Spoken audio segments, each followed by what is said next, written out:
हाँ जी, good morning students. बातें क्या चल रही थी? क्लास ट्वेल्थ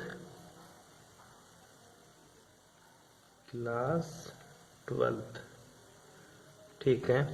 अपन पढ़ रहे थे डी या फिर एफ ब्लॉक। अपन शुरू में स्टार्ट कर लिए थे डी ब्लॉक। ठीक है, मोटी मोटी बातें वापस से देख ले एक बार ताकि तेरे रिपीट हो जाए। डी ब्लॉक एलिमेंट्स क्यों बोलते हैं? क्योंकि आउटर इलेक्ट्रॉन किस में जाता है बेटा? इसका डी कक्षक में जाता है। बाह्यतम इलेक्ट्रॉन किस में जाएगा? डी ब्लॉक में जाएगा, इसलिए इसको क्या बोलते हैं अपने? D block elements. ठीक है, इसकी तेरे को क्या याद रखनी है? ऑक्सीडेशन स्टेट याद रखनी है। सॉरी, ऑक्सीडेशन स्टेट के सबसे पहले इसका इलेक्ट्रॉनिक कॉन्फ़िगरेशन। डी ब्लॉक का जो इलेक्ट्रॉनिक कॉन्फ़िगरेशन है वो तूने लिख लिया होगा। इसका जो इलेक्ट्रॉनिक कॉन्फ़िगरेशन होता है n-1 कोष्ठक डी 1 to 10, कितना बेटा? 1 to 10, और ns 1 to 2 इसका इलेक्ट्रॉनिक कॉन्फ़िगरेशन होता है। जनरल इलेक्ट्रॉनिक कॉन्फ़िगरेशन है ये, इसका सामान्य इलेक्ट्रॉनिक कॉन्फ़िगरेशन। उसके बाद में अपन ने इसकी कुछ प्रॉपर्टीज पढ़ी थी। एक क्वेश्चन इंपॉर्टेंट था वो था, मैं ये बोल रहा था तेरा Zn Hg, ठीक है, Zn Hg और Cd क्या है?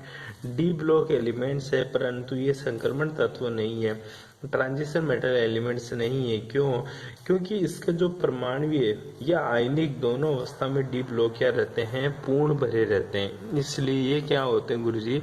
ये मेरे डी ब्लॉक एलिमेंट्स तो है लेकिन ट्रांजिशन मेटल एलिमेंट्स नहीं है।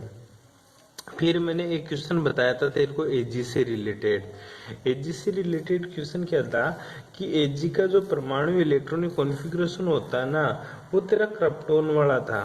क्या था? क्रिप्टोन। ठीक है, क्रिप्टोन 38। ठीक है, और इसमें लिखा था अपन ने 4d10 और 4s1। ठीक है, तो ये जो चीजें बताई थी मैंने कि इसका जनरल इलेक्ट्रॉन कॉन्फ़िगरेशन 4d10 और 4s1 है, फिर भी ये क्या है? संक्रमण तत्व है। क्यों? क्योंकि गुरुजी ये इसकी नॉर्मल स्टेट का इलेक्ट्रॉनिक कॉन्फ़िगरेशन है। जब आप इसकी आयनिक स्टेट का इलेक्ट्रॉनिक कॉन्फ़िगरेशन देखोगे तो आपको पता चलेगा कि इसका 4d9 हो जाता है और 4s 0 हो जाता है। ठीक है, 4d9 और 5s 0 हो जाता है इसका इलेक्ट्रॉनिक कॉन्फ़िगरेशन। इसलिए क्या है, इसमें डी कक्षक अपूर्ण हो जाता है, इसलिए ये मेरा क्या है?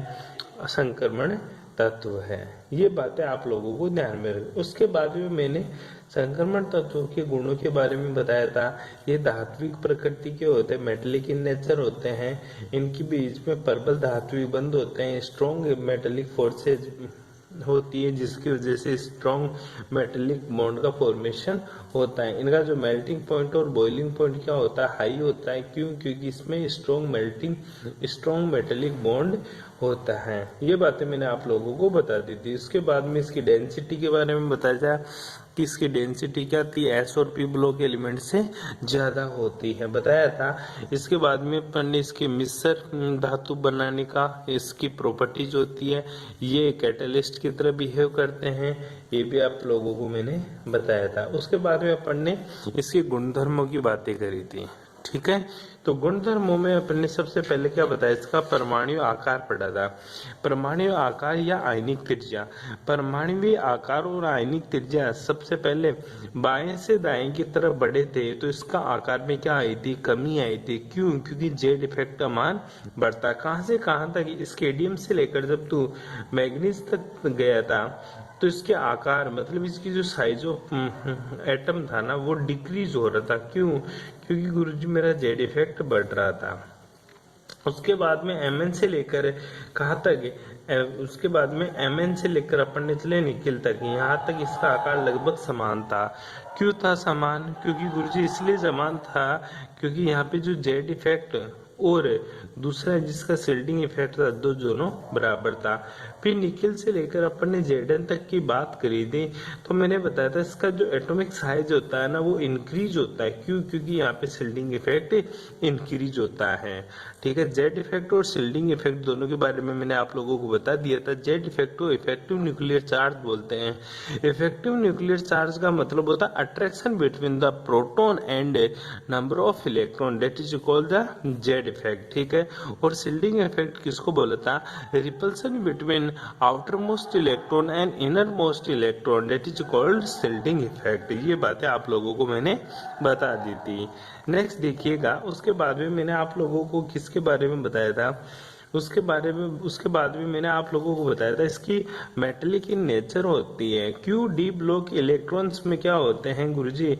अयुग्मित इलेक्ट्रॉन मतलब अनपेड इलेक्ट्रॉन उपस्थित होते हैं, इसलिए इसमें प्रबल धात्विक बंध बनते, स्ट्रॉन्ग मेटेलिक बॉन्ड का फॉर्मेशन होता है। ठीक है, और सबसे जो स्ट्रॉन्ग मेटेलिक बॉन्ड बनता है वो क्रोमियम के बीच में बनता है। क्यों? क्योंकि क्रोमियम के पास सबसे ज्यादा अनपेड इलेक्ट्रॉन होते हैं। बात करें क्रोमियम 24 पे आता है तो इसका जो इलेक्ट्रॉनिक कॉन्फ़िगरेशन होता है 3d54s1 होता है। मतलब 6 इसके पास क्या है? 6 इलेक्ट्रॉन क्या है इसके पास है? अनपेड है। ठीक है, 6 इलेक्ट्रॉन कितने इससे? अनपेड इलेक्ट्रॉन है 6 है। ठीक है, इसलिए इसका क्या होता है? प्रबल मेटेलिक फोर्सेज होता है। दूसरा इसका अपन ने बात बताया था, तीसरी बात बताई थी अपन ने मेल्टिंग पॉइंट और बॉइलिंग पॉइंट। मैंने बताया जो ट्रांजिशन एलिमेंट्स होते हैं इनके मेल्टिंग पॉइंट और बॉइलिंग पॉइंट भी क्या होते हैं? हाई होते हैं। ऐसा क्यों होता है? क्योंकि जो ट्रांजिशन मेटल एलिमेंट्स होते हैं उनके बीच में स्ट्रॉन्ग मेटेलिक फोर्सेज की वजह से स्ट्रॉन्ग मेटेलिक बॉन्ड का फॉर्मेशन होता है। इसलिए जो ट्रांजिशन मेटल एलिमेंट्स होते हैं ना इनका मेल्टिंग पॉइंट सबसे ज्यादा होता है। और पूछे ना कि सभी ट्रांजिशन मेटल एलिमेंट्स में मेल्टिंग पॉइंट सबसे ज्यादा किसका होता है, तो तू क्या आंसर देगा? सबसे ज्यादा मेल्टिंग पॉइंट टंगस्टन का होता है, डब्ल्यू का होता है।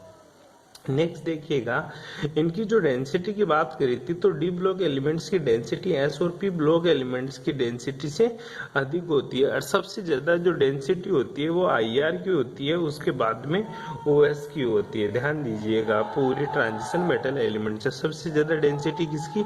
आईआर, उसके बाद में ओएस की। ठीक है, ओस्मियम की। नेक्स्ट देखिएगा, अपन ने बात करी आयनन विभव की। किसकी बात करी बताओ? आयनन विभव। आयनन विभव का मतलब क्या होता है? आईपी। आयनन विभव का मतलब क्या होता है? आईपी। सिंपल से आईपी की बात करूं तो IP is directly proportional to Z effect है और इनवर्सली प्रोपोर्शनल होता है 1/, साइज। ध्यान दीजिएगा, इस चीज के बारे में अच्छे से गौर कीजिएगा। ये चीज तो आप लिखोगे। ये तो तेरी फर्स्ट कंडीशन होती है देखने की। दूसरी कंडीशन आपको वो उसको ज्यादा प्रायोरिटी देनी है। जो आईपी होता है ना, ये आईपी क्या होता है? Half filled. ठीक है, हाफ फिल्ड और फुल फील्ड। ठीक है, हाफ फील्ड और फुल फील्ड ऑर्बिटल्स की ज्यादा होती है कंपेयर टू अदर ऑर्बिटल। ठीक है, अदर ऑर्बिटल की तुलना में हाफ फील्ड और फुल फील्ड जो भी ऑर्बिटल्स होंगे उनके आयनाइजेशन पोटेंशियल हमेशा ही ज्यादा होता है। मैंने एक एग्जांपल बताया था आपको क्रोमियम का एग्जांपल लेकर। ठीक है बेटा जी, ये आपको ध्यान में रखने की सारी बातें थी। इसके आगे देखिए, जैसे अगर बात करें क्रोमियम और कॉपर का जो सेकेंड आयनाइजेशन पोटेंशियल का मान होता है ना, वो हाफ फील्ड और फुल फील्ड की वजह से क्या होता है? बहुत ही ज्यादा उच्च होता है। ठीक है, कॉपर और सेलियम के अतिरिक्त अन्य सभी तत्व +2 ऑक्सीडेशन स्टेट शो करते हैं। ठीक है, कॉपर और तेरा सेलियम ये क्या करते हैं? सबसे कम मतलब +2 ऑक्सीडेशन स्टेट शो नहीं करते, बाकी के सारे +2 ऑक्सीडेशन स्टेट शो करते हैं। वो अपन देखेंगे अभी। उसके बाद में मैंने आप लोगों को बताया था परिवर्तनशील ऑक्सीकरण अवस्था। ठीक है, जो अपना चौथा पॉइंट चल रहा था। चौथा पॉइंट क्या था अपना? परिवर्तनशील ऑक्सीकरण अवस्था। परिवर्तनशील ऑक्सीकरण अवस्था। ठीक है, परिवर्तनशील ऑक्सीकरण अवस्था। परिवर्तनशील ऑक्सीकरण अवस्था मतलब वेरिएबल ऑक्सीडेशन स्टेट। मैंने बताया था डी ब्लॉक एलिमेंट्स में 3D और 4s, 3D और 4s, या तू बोल सकता है क्या n-1 कोष्ठक d ऑर्बिटल, ठीक है, और साथ में कौन सा ns ऑर्बिटल, n-1 कोष्ठक d ऑर्बिटल और ns ऑर्बिटल की ऊर्जा डिफरेंस, जो एनर्जी डिफरेंस है इन दोनों का, ठीक है, जो इनके एनर्जी डिफरेंस है वो लगभग इक्वल सा रहता है, मतलब बहुत न के बराबर होता है। इसकी वजह से D block elements variable oxidation state show करते हैं। ध्यान दीजिएगा बेटा जी एक बार, जैसे तेरा Fe2+ में होता है, ठीक है, Fe2+ मतलब Fe की जो ऑक्सीडेशन स्टेट है +2 है, ठीक है। Fe कितने नंबर पे आता है 26 पे, तो इसका इलेक्ट्रॉनिक कॉन्फ़िगरेशन जो होगा बेटा जी वो होगा आर्गन तो तेरा 18, ठीक है। उसके बाद में क्या लिखेगा तू 3d6 है और 4s0, क्योंकि डी के 2 इलेक्ट्रॉन चले जाएंगे जब +2 ऑक्सीडेशन स्टेट में शो करेगा, ठीक है। Fe का इलेक्ट्रॉनिक कॉन्फ़िगरेशन वैसे क्या होता है, Fe का इलेक्ट्रॉनिक कॉन्फ़िगरेशन होता है बेटा जी आर्गन है जो तेरा 18 पे आता है, इसके साथ में आप लिख सकते हो 3d6 से 4s2। ध्यान दीजिएगा यहाँ पे जो Fe2+ में जाएगा तो ये 0 यहाँ पे 4s में इलेक्ट्रॉन कितने आ जाएंगे 0। देखिएगा एक बार के लिए, अगर Fe3+ ऑक्सीडेशन स्टेट में जाए तो Fe3+ ऑक्सीडेशन स्टेट में जाएगा तो बेटा जी देखिएगा एक बार के लिए फिर से, जो आर्गन है तेरा 18 में रहेगा और 3d5 और 4s0, एक इलेक्ट्रॉन और कम हो जाएगा। 3d5 4s0 मतलब गुरुजी एक इलेक्ट्रॉन और कम हो गया। देखिएगा ये हाफ फील्ड हो गया, और तुझे पता हाफ फील्ड की स्टेबिलिटी ज्यादा होती है इसलिए। और दूसरी बात, जो इनमें दोनों का एनर्जी डिफरेंस है इन दोनों का वो भी न के बराबर होता है। क्या होता है, न के बराबर होता है, ठीक है। इसकी वजह से ये वेरिएबल ऑक्सीडेशन स्टेट शो करते हैं, कोई दिक्कत यहाँ पे, ठीक है। अब अपन जो बात करेंगे जो फर्स्ट ट्रांजिशन मेटल एलिमेंट्स हैं उनकी जो वेरिएबल ऑक्सीडेशन स्टेट है वो कौन कौन सी गुरुजी ऑक्सीडेशन स्टेट शो करते हैं। मैंने आप लोगों को लिखने के लिए और याद करने के लिए बताया था, बोला भी था ये चीज। तो बेटा जी सबसे पहले जो अपना फर्स्ट ट्रांजिशन मेटल एलिमेंट्स होते हैं उनमें स्केडियम आता है, उसके बाद में टाइटेनियम आता है, फिर तेरा वेनेडियम, फिर तेरा क्रोमियम, ठीक है। उसके बाद में तेरा Mn आता है, फिर आता तेरा Fe, फिर को, फिर नी, फिर Cu, फिर तेरा Zn। ध्यान दीजिएगा इनकी जो ऑक्सीडेशन स्टेट है ना वो कौन कौन सी ऑक्सीडेशन स्टेट आती है, कौन कौन सी इनकी ऑक्सीडेशन स्टेट स्टेबल होती है, वो भी अपन इस चीज को याद करेंगे, ठीक है।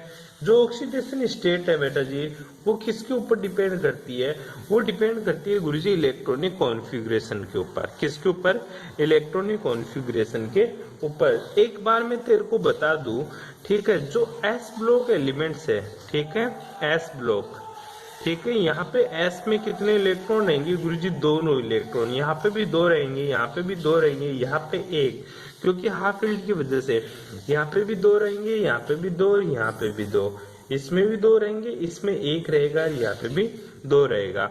मतलब तेरा 4s2 4s2 4s2 4s2 4s1 4s2 4s2 4s2 4s2 4s1 4s2।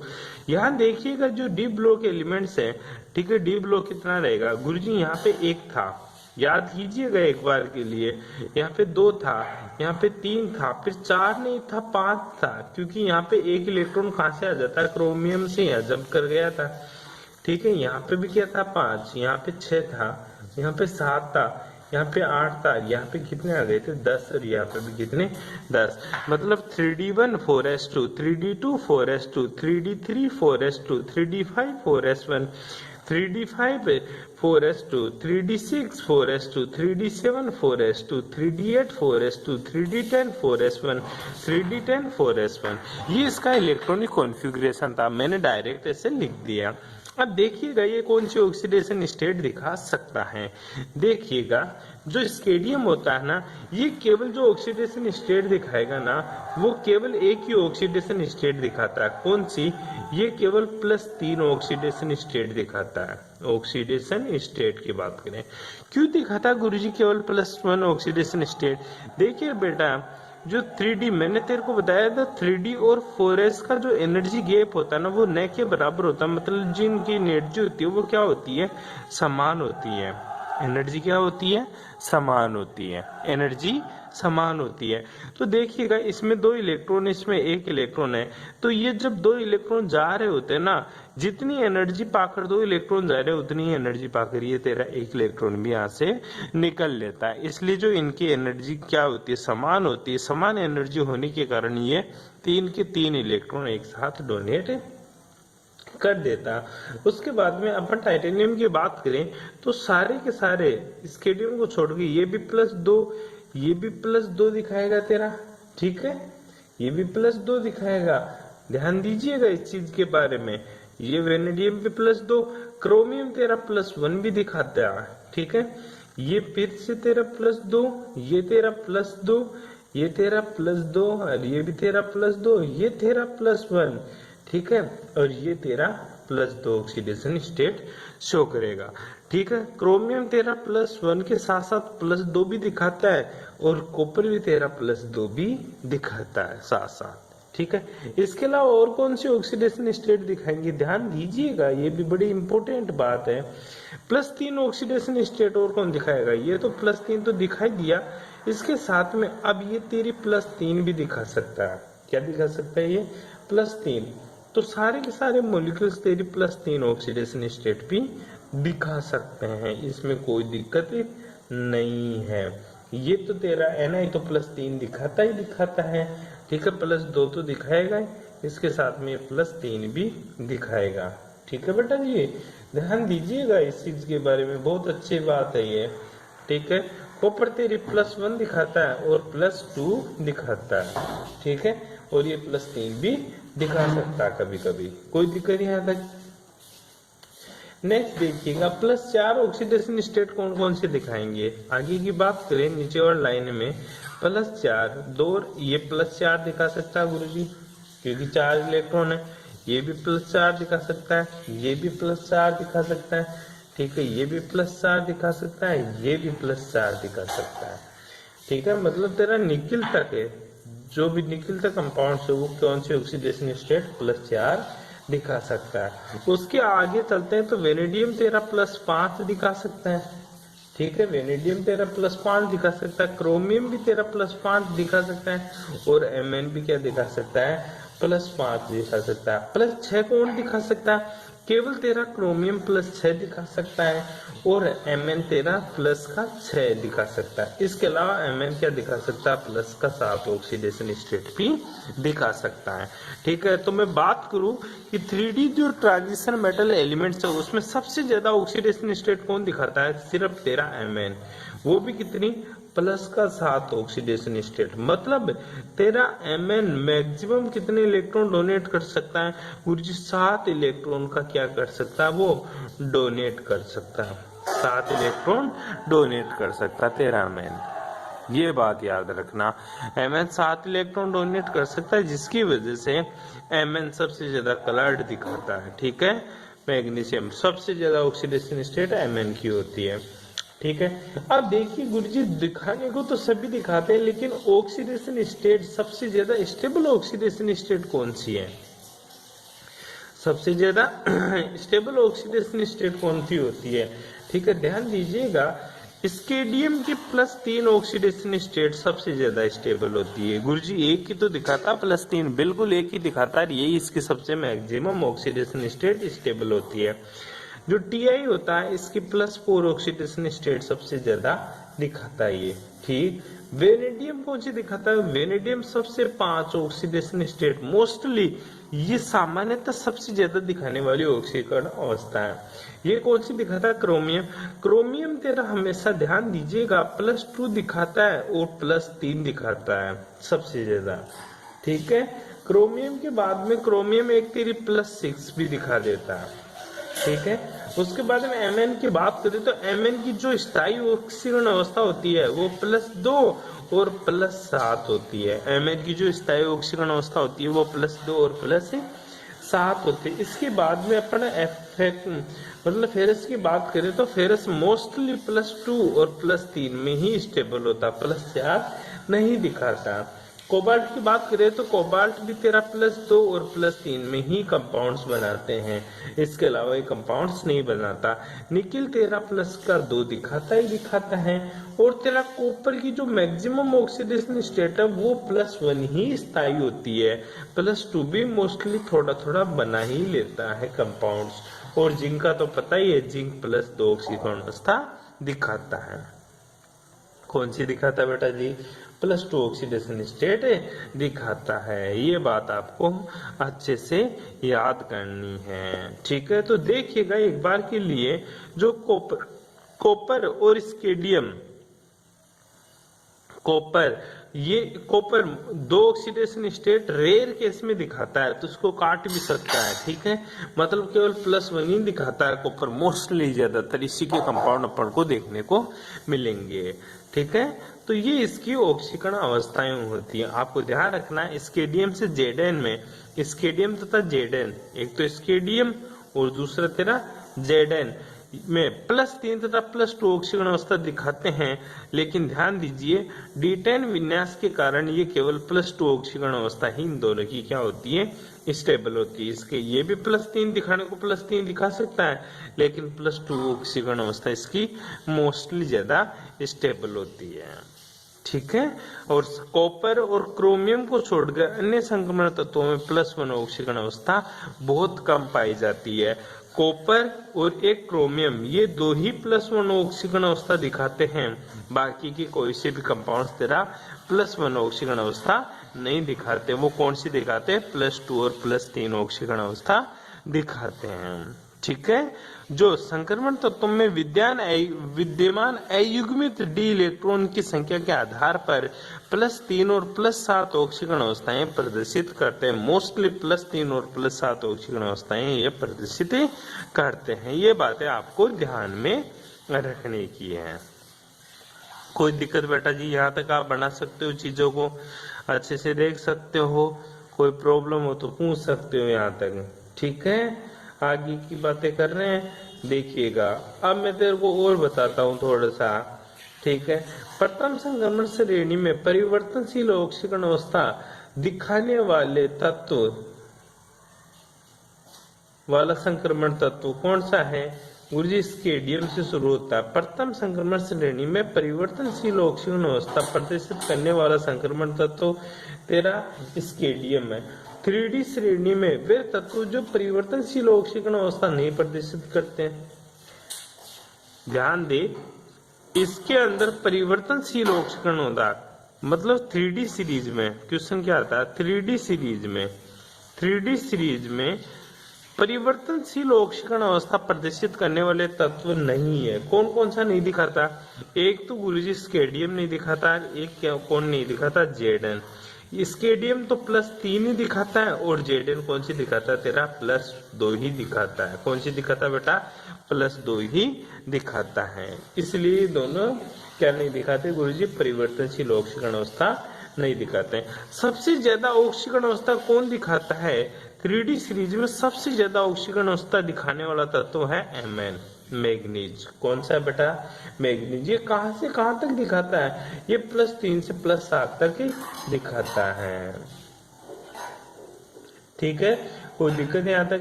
अब क्वेश्चन ये आ जाए, 3D सीरीज में तो सबसे ज्यादा ऑक्सीकरण अवस्था कौन सा दिखाता है? Mn।